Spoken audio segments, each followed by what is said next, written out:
ہمارا YouTube channel Islamic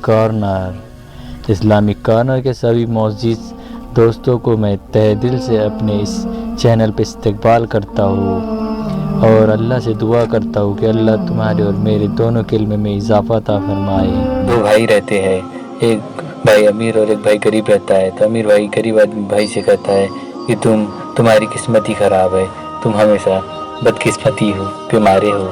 یہ سن کے وہ آدمی دکھی ہوتا ہے، اس کا جو چھوٹا بھائی دکھی ہو جاتا ہے اور وہاں دوسری شہر کی اور اپنی قسمت آزمائش کے لیے جاتا ہے۔ جب وہ سفر کے دوران نکلتا ہے تو اسے راستے میں ایک راجا کا محل ملتا ہے۔ وہ اس محل میں جاتا ہے اور دیکھتا ہے کہ وہ کاریگر ایک سائڈ سے محل بناتے ہیں دوسرے سائڈ سے گر جاتا ہے۔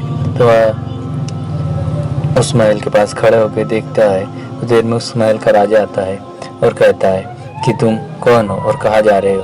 تو وہ بتاتا ہے کہ میں اس جگہ سے آیا ہوں اور اپنی قسمت آزمائش کے لیے جا رہا ہوں اور پتہ کرنے جا رہا ہوں کہ میری قسمت ایسی کیوں ہے۔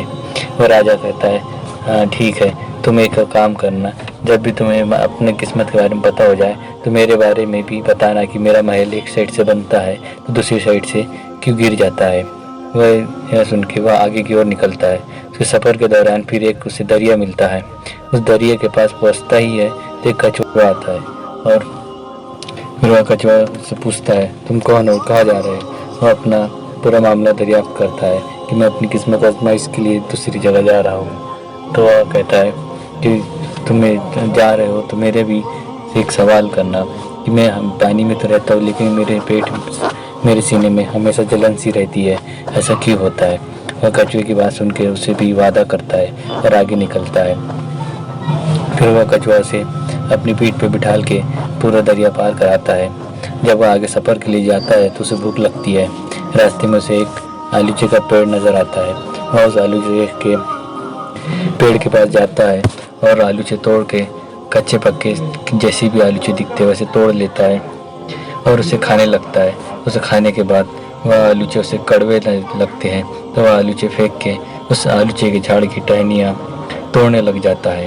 رشتے میں وہ آلوچے کا جھاڑ اسے کہنے لگتا ہے کہ میری ٹہنیاں مت توڑو، مجھے پتہ نہیں کہ میرا جھاڑ اتنا کڑوا کیوں ہے۔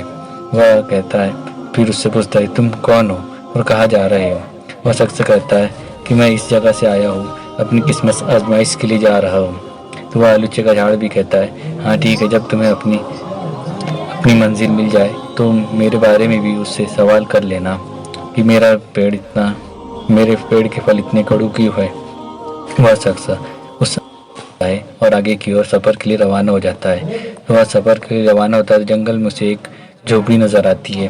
وہ اس جھوپڑی کے پاس جاتا ہے اور بیٹھتا ہے تو اس جھوپڑی کے اندر ایک بزرگ شخص ہوتا ہے جو کہ سویا ہوا ہوتا ہے۔ وہ بزرگ شخص 12 سال سوتا ہے اور 12 سال جگتا ہے۔ تو یہ شخص جب اس کے پاس پہنچتا ہے تو کچھ ہی دیر کے بعد اس بزرگ کی نیند کھل جاتی ہے۔ وہ دیکھتا ہے کہ یہ شخص اس کے پاس بیٹھا ہوا ہے تو اس سے پوچھتا ہے تمہارا بہت بہت شکریہ، تم نے میری نیند میں حفاظت کی ہے، کہو تمہیں اس کے بدلے کیا چاہیے؟ وہ شخص اپنا پورا معاملہ دریافت کرتا ہے۔ وہ بزرگ کہتا ہے ٹھیک ہے۔ پھر وہ اس تینوں کے لیے سوال کرتا ہے کہ پہلے وہ بادشاہ کے بارے میں پوچھتا ہے کہ مجھے ایک بادشاہ ملا تھا، وہ کہتا تھا کہ میں جب بھی اپنا محل بنواتا ہوں تو وہ جب ایک طرف سے بنتا ہے تو دوسری طرف سے گر جاتا ہے۔ وہ فقیر کہتا ہے کہ وہ بادشاہ کی ایک بیٹی کنواری ہے جو کہ شادی کے لائق ہو چکی ہے۔ جب تک وہ بادشاہ اپنی بیٹی کی شادی نہیں کرواتا تب تک اس کے ساتھ یہ معاملہ روز ہوتا ہی رہے گا۔